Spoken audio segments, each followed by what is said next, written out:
30 يوليو 2021 منتخب مصر الأولمبي بيواجه منتخب أسبانيا، منتخب مليان نجوم، بيدري وداني أولمو وريازبال، ماركو أسينسيو. كل الأنظار كانت على اللاعبين، لكن محدش تقريبا كان واخد باله من الراجل اللي واقف على الخط، مدرب هيكتب اسمه في التاريخ كمان كام سنة. لا مش ده لويس دي لافوينتي اللي الثعلب شوقي غريب أخد منه نقطة بعد تعادل في أول ماتش في الأولمبياد. الراجل ده بعد كام سنة بس هيقود أسبانيا لبطولات وهيخلي العالم كله يتكلم عنه. بس قبل ما أقولك إزاي ده حصل، أكيد أنت مش عامل سبسكرايب، فاعمل سبسكرايب ولايك وتعالى نروح مشوار ل 2013. وقتها لويس دي لافوينتي ما كانش الاسم اللي الناس بتتكلم عنه، ولا حتى حد كان متوقع منه إنه في يوم من الأيام هيمسك منتخب أسبانيا الأول. الراجل اللي لف على كذا نادي صغير في أسبانيا، ودرب فرق ناشئين في إشبيلية وأتلتيك بلباو، وحتى جرب حظه مع ديبورتيفو ألافيس، لكن ولا محطة فيهم كانت كفيلة تخليه نجم، لحد ما الاتحاد الأسباني أخذ قرار يمكن وقتها ما حدش يهتم بيه، وجاب دي لافوينتي يدرب منتخب أسبانيا تحت 19 سنة. ومن هنا كل حاجة بدأت تتغير. الراجل ده ما كانش بيبني فريق، كان بيبني جيل كامل. وبعد سنتين بس من تعيينه سنة 2015 حقق أول بطولة كبيرة في مسيرته، بطولة أوروبا تحت 19 سنة. وقتها بدأ يشتغل مع لاعبين لسه العالم ما يعرفهمش، زي رودري وأوناي سيمون وميكيل ميرينو وماركو أسينسيو وغيرهم.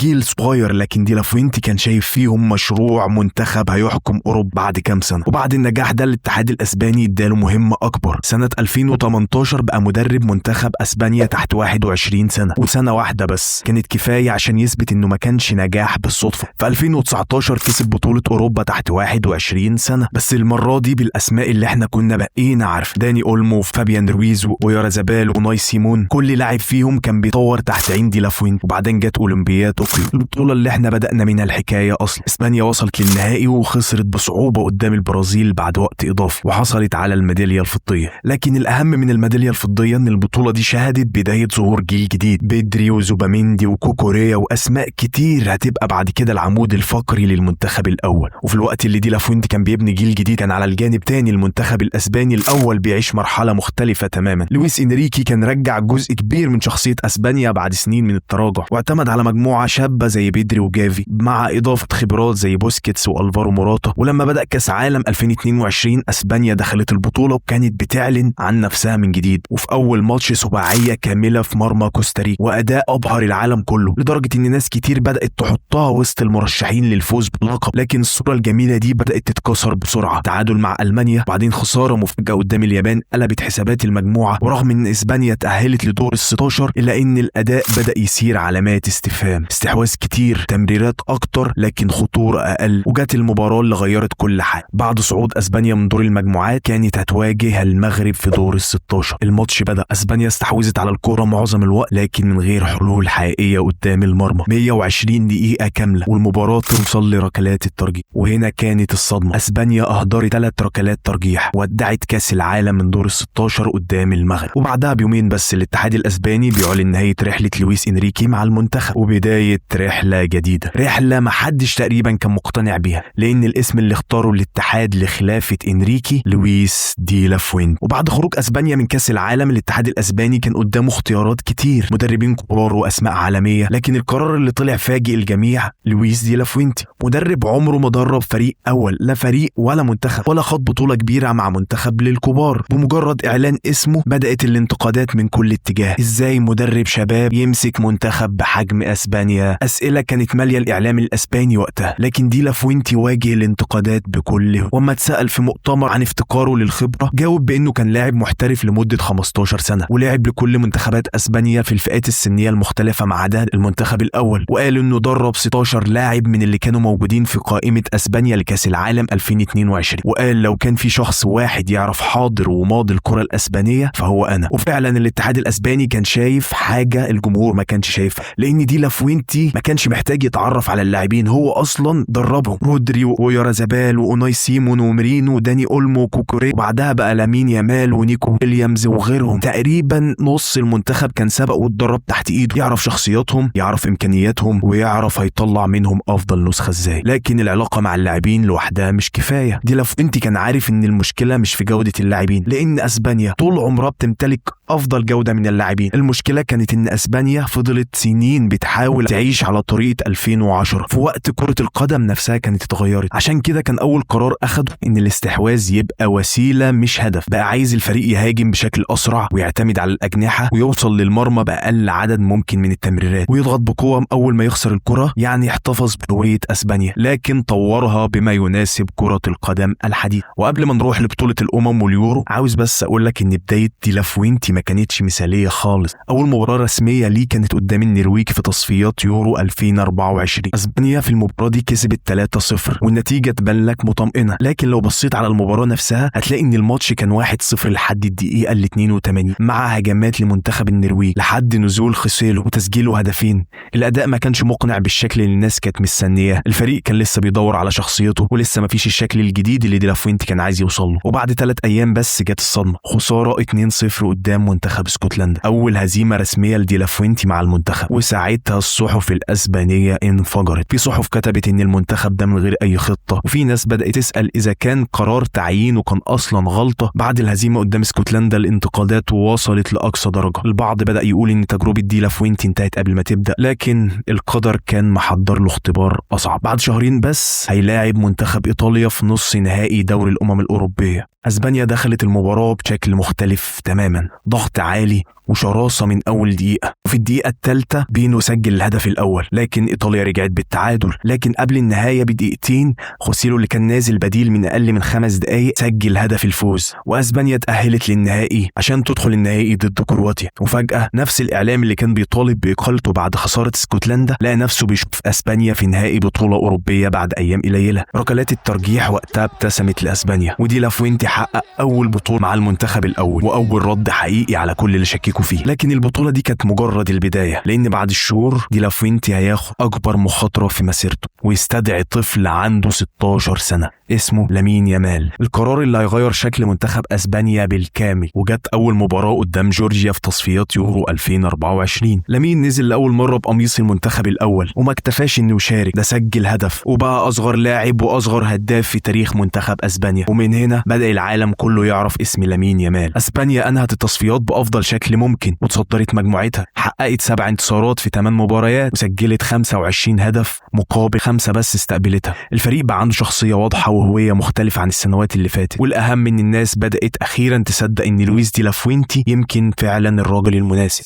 دخلت اسبانيا يورو 2024 ومحدش كان حاططها في قائمة المرشحين الأوائل. الناس كلها كانت بتتكلم عن فرنسا وانجلترا وألمانيا صاحبة الأرض والبرتغال، أما اسبانيا فكان أقصى توقعات الناس كتير إنها توصل لأدوار متقدمة وخلاص ويبدأ دور المجموعات. وقعت اسبانيا في مجموعة بتضم إيطاليا بطلة اليورو اللي قبله، وكمان كرواتيا صاحبة المركز الثالث في مونديال 2022 ومعاهم ألبانيا. أول اختبار كان قدام كرواتيا، منتخب مليان خبرة وأسماء، لكن اسبانيا حسمت المباراة بثلاثية نظيف. وبعدها جه الامتحان الأصعب، إيطاليا بطلة أوروبا، والمباراة دي يمكن كانت أكتر مباراة أثبتت إن دي لا فوينتي غير شكل المنتخب. أسبانيا سيطرت من أول دقيقة لآخر دقيقة، والنتيجة كانت 1-0 بعد دفاع مستميت من إيطاليا. حتى الجول اللي دخل كان جول عكس. وبعدها الفوز على ألبانيا عشان تنهي أسبانيا دور المجموعات بالعلامة الكاملة ومن غير ما تستقبل ولا هدف. أما في دور ال16 جت جورجيا، والمفاجأة إنها سجلت الهدف الأول، وده كان من أكتر الماتشات المثيرة. لكن دي كانت أول مرة نشوف شخصية أسبانيا. الفريق رجع ب4 أهداف وتأهل بسهولة، لكن البطولة الحقيقية بدأت في ربع النهائي. ألمانيا صاحبة الأرض، واحد من أكبر المرشحين للقب، مباراة ناس كتير اعتبرتها النهائي الحقيقي. والمباراة بدأت وبدري يتصاب ويخرج وينزل مكانه داني أولمو يسجل التقدم، لكن ألمانيا بتتعادل في آخر الدقايق لحد ما ظهر ميكيل ميرينو. حط لي خط تحت ميرينو عشان هفكرك بيه قدام. الدقيقة 119 هدف براسه أسكت الملعب كله، وأسبانيا أطاحت بصاحبة الأرض بعد مباراة عنيفة شوية شهدت إصابة بدري وانتهاء مسيرة كروس مع الماكينات الألمانية. وتكسب أسبانيا وتصعد عشان تقابل المرشح الأول للبطولة ولكل بطولة الديوك الفرنسية، وتبدأ المباراة وفرنسا تسجل الأول. لكن بعدها بدقايق العالم كله وقف يتفرج. لامين يامال عنده 16 سنة استلم الكرة وسدد واحدة من أجمل أهداف البطولة، هدف دخل تاريخ اليورو. وبعدها أولمو سجل الثاني، وأسبانيا قلبت المباراة وتأهلت للنهائي بعد مشوار أطاحت فيه بكرواتيا وإيطاليا وألمانيا وفرنسا. وكان باقي خطوة واحدة بس، خطوة هتحدد هل مشروع دي لا فوينتي هيبقى مجرد تجربة ناجحة.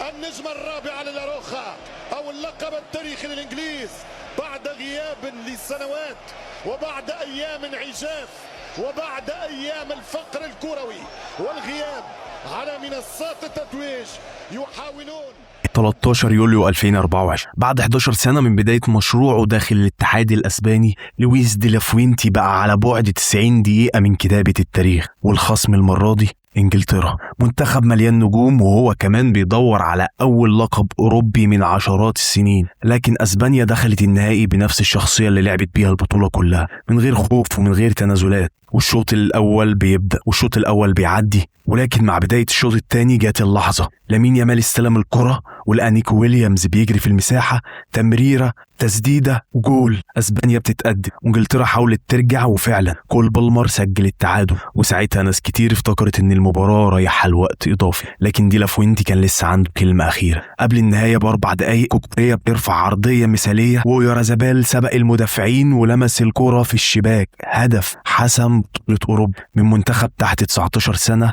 الى منتخب تحت 21 سنة الى المنتخب الاولمبي الى المنتخب الاول. رحلة استمرت اكتر من 10 سنين، كل لاعب تقريبا شال الكاس كان دي لا فوينتي شارك في تكوينه يوما ما. لكن الحكاية لسه ما خلصتش، دي كانت بتبدأ. بعد تحقيق اليورو اسبانيا وجهت عينها على كاس العالم، لكن قبل كاس العالم كان في اختبار اخير، دوري الامم الاوروبية 2025. بطولة دخلتها اسبانيا وهي بطلة اوروبا ومرشحة بقوة للحفاظ على اللقب. وفي نصف النهائي كان الموعد مع فرنسا، واحدة من اكتر المباريات جنونا شفتها بعيني. اسبانيا قدمت عرض هجومي مرعب، ويليامز سجل وميرينو سجل وبيدري سجل ولامين يامال سجل هدفين، وفي لحظة كانت النتيجة 5-1 لأسبانيا. لكن فرنسا رجعت في الدقائق الأخيرة ب4 أهداف، وكان بداية ظهور ولمعان ريان شرقي اللي سجل هدف خرافي، لأن أسبانيا حسمت المباراة بنتيجة 5-4 وتأهلت إلى النهائي. وفي النهائي كان الموعد مع البرتغال، صدام بين جيل أسبانيا الجديد وكريستيانو رونالدو في واحدة من آخر بطولاته الدولية. المباراة كانت متكافئة إلى حد ما، أسبانيا تقدمت مرتين عن طريق زوباميندي ويورازابال، لكن البرتغال عادلت في المرتين بجول رونالدو لتنتهي المباراة 2-2، والحسم كان بركلات الترجيح. وهناك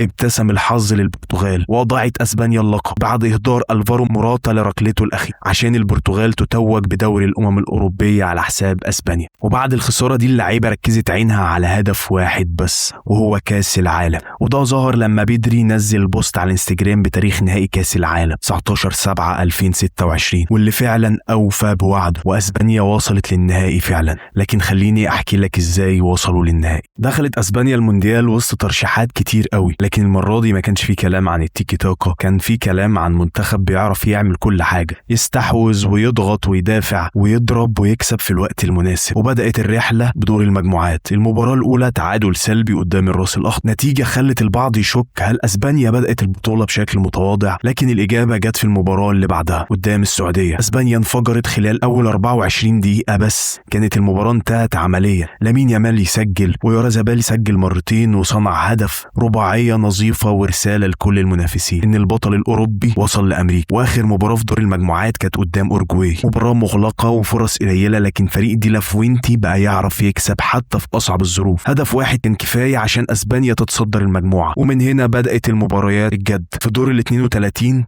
اسبانيا قابلت النمسا وانتصرت بثلاثيه وتصعد لدور ال 16. وقتها كان الاختبار الحقيقي، كان البرتغال منتخب يعرفك وتعرفه وكسبك في اخر مباراه لعبتوها قصاد بعض، والمباراه كانت مباراه تكتيكيه وفرصها قليله، والوقت بيمر والتعادل مستمر لحد ما ظهر ميكيل ميرينو وهدف قاتل بعد ال90. هدف ودى اسبانيا لربع النهائي عشان تقابل بلجيكا. منتخب بلجيكا اللي مستواه كان بيتطور كل ماتش عن اللي قبله، المباراه كانت مفتوحه الى حد ما ونديه حتى اخر ثانيه، لكن مره تانية كان ميرينو حاضر، هدف في الوقت القاتل وحجز بطاقه العبور لنص النهائي. واسبانيا تضرب موعد مع فرنسا، اقوى هجوم في البطوله، كيليان امبابي وعثمان ديمبلي ودوي واوليسيه وغيرهم. لكن قدام اسبانيا كل ده اختفى، مش لان مستواهم انخفض، لكن لان فريق دي لا فوينتي فرض ايقاعه. لامين يامال بيحصل على ركله جزاء ويورازابال بيسجل، ومع بدايه الشوط الثاني تمريره ساحره من داني اولمو بيخرج كل لعيبه فرنسا من اللعبه، وبيدروبورو بيضيف الهدف الثاني. اسبانيا في النهائي. اسبانيا لعبت 6 مباريات استقبلت هدف واحد بس طول البطوله. الرساله كانت واضحه ان دي لا فوينتي ما عملش منتخب ممتع، بس عمل منتخب بيعرف يكسب، ووصلنا للنهائي. أول مرة أسبانيا في النهائي بعد 16 سنة. وفي الجهة الأخرى كانت الأرجنتين بطلة العالم، وليونيل ميسي في آخر رقصة ليه على أكبر مسرح في كرة القدم. أما دي لا فوينتي فكان على بعد مباراة واحدة من تحويل مشروعه اللي بدأوا مع منتخبات الشباب سنة 2013 إلى أعظم إنجاز في تاريخ كرة القدم لأي لاعب ولأي مدرب. وتبدأ المباراة النهائية، مباراة فرض المنتخب الأسباني فيها إيقاعه من أول دقيقة لآخر دقيقة. أما منتخب الأرجنتين فما حضرش المباراة من الأساس، كان مقضيها طول 90 دقيقة بلطجة وتكسير ولعب غير نظيف بالمرة. والشوط الأول بيخلص 0-0 في شوط كان استحواذ بالكامل لأسبانيا، والشوط الثاني بيبدأ ويبقى نفس الكلام، شوط خالي من الأهداف واستحواذ كامل وخطورة لأسبانيا لكن بدون أي أهداف في وسط اختفاء لميسي وزملائه. 90 دقيقة عدت من غير ما منتخب الأرجنتين يسدد ولا تسديد على المرمى، كل اللي كانوا بيعملوه تكسير فقط. نوصل للدقيقة 90 وإنزو فرنانديز بيحصل على بطاقة حمراء. بطاقة حمراء كان المفروض يكون حاصل عليها من الماتش الأول في البطولة مثلا. ونبدأ الأشواط الإضافية وكرة تتلعب وفيران توريس يسجل الهدف الأول وأسبانيا تتقدم 1-0، ثم مرتدة تتلعب وفيران بيسجل الهدف الثاني لكن الفار بيلغي، وتنتهي المباراة وتعلن أسبانيا بطلة العالم للمرة الثانية في تاريخ. دي لا فوينتي حقق الحلم ووصل بالمنتخب لأكبر مسرح كروي في التاريخ، فوز أثبت بيه جدارته وجدارة المنتخب الأسباني. وبس كده، لو وصلت لهنا فشكرا ليك، متنساش تعمل لايك وسبسكرايب وتشوف الفيديوهات القديمة عشان أكيد هتعجبك. وبس كده، سلام.